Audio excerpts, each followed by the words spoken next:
Hi everybody, welcome back to the freaking Jeep Garage. Today's video we are going to be doing some rear wheel bearings in a Grand Cherokee, aka Durango platform.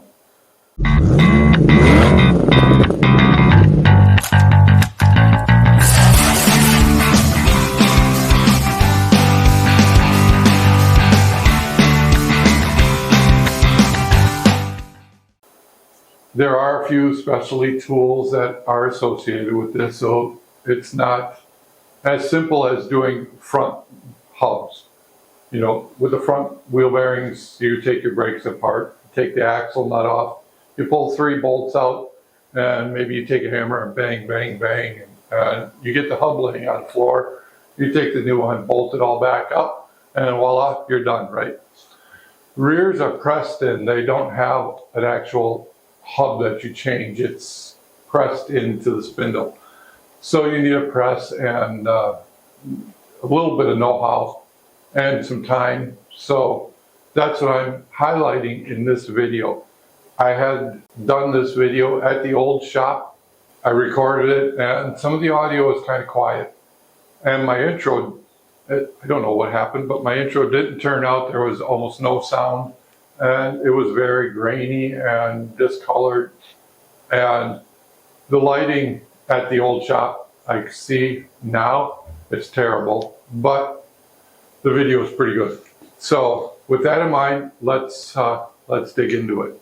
Okay, as you can see, I've got Alpha OBD pulled up. I just got done doing the left spring. Now I'm going to do the right rear. Doing complete because I want to deflate it as much as possible. The pump is actually drawing all the nitrogen out of the air springs. Put it back to the air tank. I did the left one first. This is the right one. I can see the rear end is down to the ground. When it's just done, I will go back to the left one and run a short cycle instead of a complete, just to make sure that we got all the air out. It says timed out, but it worked. Yep, that one's done.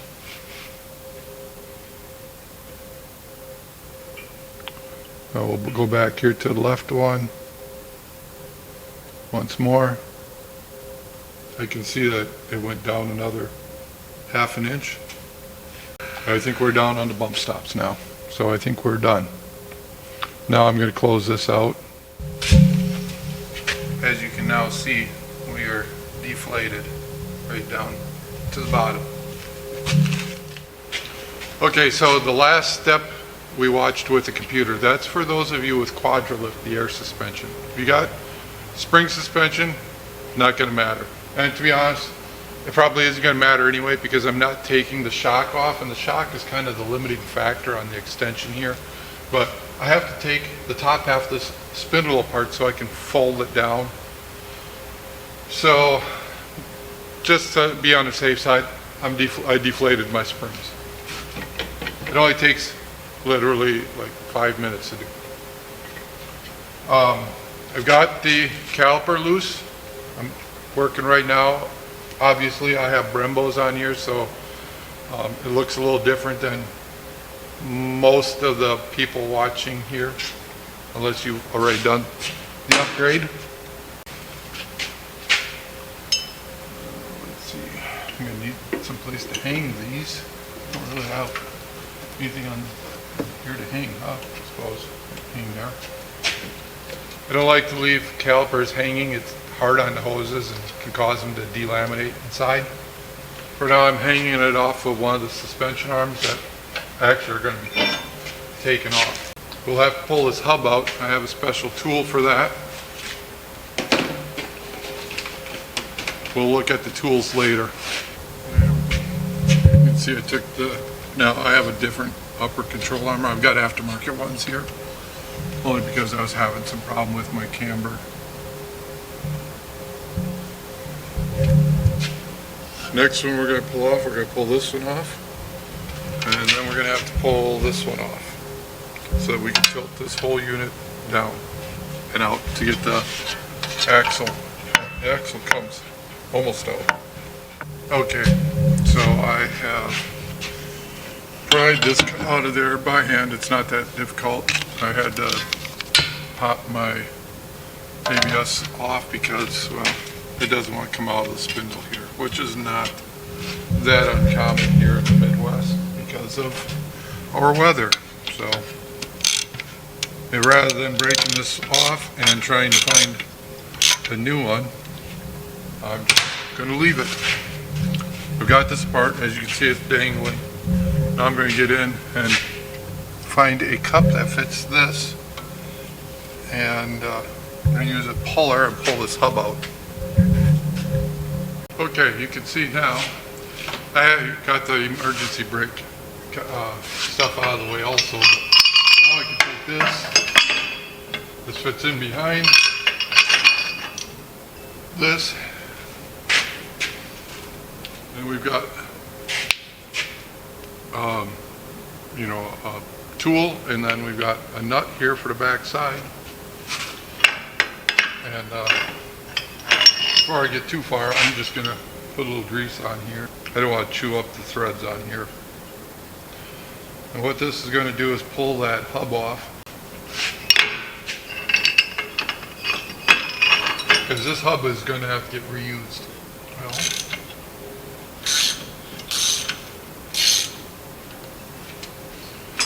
I have to lock this in place here somehow.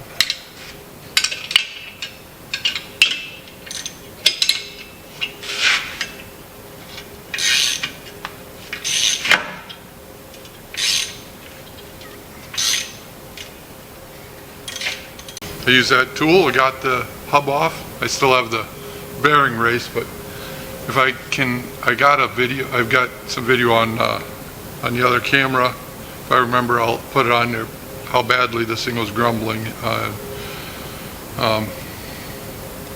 Can't really tell on this one, but it was definitely, it's grumbling on the back side. Yeah, we'll have to heat this up and knock that race off, but I'll do that later. Off camera. We got to figure out how to get the snap ring out of here now and pull this whole bearing out. Okay, I just used my handy dandy flat screwdriver and a pick. Pried down on the snap ring, got the pick behind it, and then I just grabbed my little pliers here and just kind of twisted and wiggled it. It popped right out. This is what it looks like. If you're lucky, you won't break it off, and it'll be easy. I hosed mine down first, and I'm going to clean it up with the wire wheel before I put it back in.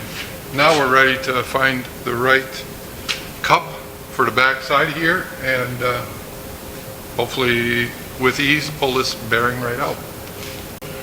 I've got this thing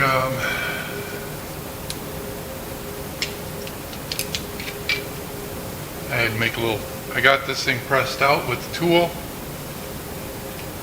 I'm just taking a little bit of transmission oil. Makes a good, it helps with the bearing to slide in. Just using my finger, spread it around a little bit. Now you gotta remember with these bearings,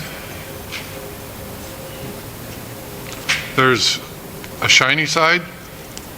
Then there's a side here, it looks like it's got a ring in it. That ring you have to pay attention. That has to go to the inside. That's for the wheel speed sensor. If you put that in wrong, put it in backwards, it isn't going to work. You're going to have a code. And the easiest way to tell is it's magnetic. If I try that on the other side, it'll fall off. This side, magnet side, simple. So I've got stuff picked out here so that we can press this all back together.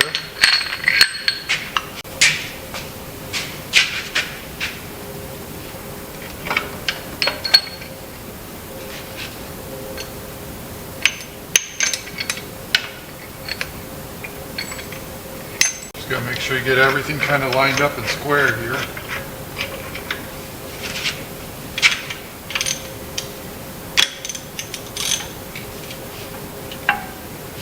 See, I'm doing this with a small ratchet. I'm going to grab the big ratchet just to get it easier. But I was doing it with a small ratchet. You can do it with a small ratchet if you got the right tools. And afterwards we'll set up a table and take a look at some of these tools that I'm using.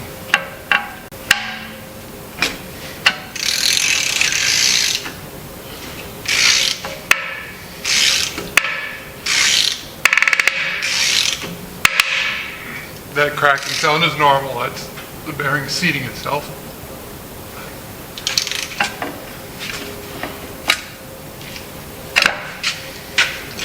I went until it was tight, and then I went a little bit farther just to make sure it's seated well. And I used a wire wheel on a die grinder, cleaned out the hole where this thing had to seat.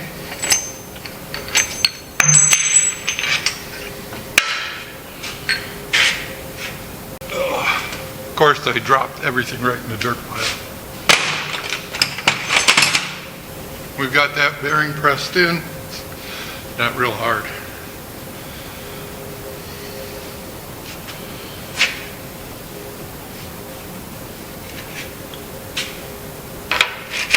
That back in that kit. I'm going to do the other one, but I'm not going to record that because, well, it's just going to be the same thing as this side. Just a repeat. In fact, I could cut this and take the whole previous video, put it back on, and it would be the same as if I recorded. So I am just going to put the camera back away after I get this all back together, and then after we get this side done, and then I'll do the other side. Plus, it's a lot faster if I don't have to record and talk with you guys, because, well, not that I don't like talking to you guys, but it's getting later, and I got the whole other side to do yet. As I said earlier in the video, we would talk about the tools. Now, like all the tools I use to take it apart, they're realistically, they're just basic tools. You need a 32 millimeter to pull the axle nut off, and if you're already working on them, you probably have one of those. The rest was just 18 millimeter wrench and socket. And then you're going to need a few, you know, to fit what you have here. The basic hand tools, if you don't have them, well, that's probably a pretty good place to start. Other than that, you need these. These are the specialty tools. I got a horseshoe type puller, and I use that for pulling the hub off, as you saw. It comes with a few adapters. You got to kind of pick whatever fits your application. I used a couple of different ones here to use this to pull the hub off, and I use this to pull the bearing out actually too. It's quite a strong, beefy unit. It's very well, pretty well built, and I got it off the famous Jungle website. And if I remember, I'll leave a link down below. The other kit here, I've got this OMT kit. This is like a generic bearing puller kit, installation kit. I use some of these pieces also in conjunction with this, and then for pulling, and then to put stuff on, you know, I used a big adapter here, one of these screws, the nut, and, you know, a couple of these adapters to compress, to put the bearing back in and to put the hub on. Other than that, it's pretty straightforward. I didn't really have any problems, other than it took a little longer than I expected, but part of that's because I record a video and I got to set the camera up and I got to take the shot and figure out if I'm standing in your way so you can see what's going on, or if I just skip something. YouTube life. With that in mind though, I'm going to pack this stuff up. I'm hungry. It's supper time. I want to thank you for watching. Make sure you like and subscribe somewhere, maybe over here, and make sure you share it with your friends and come back for your next episode. In the future, we're going to be probably changing format a little bit, but we'll still do these how-to videos, but we're going to be working on some new projects, and we got a surprise coming up too, so come back to see that. Thanks for watching. Remember to build it bigger, better, faster. But just build it. Bye, I'll see you in the next one.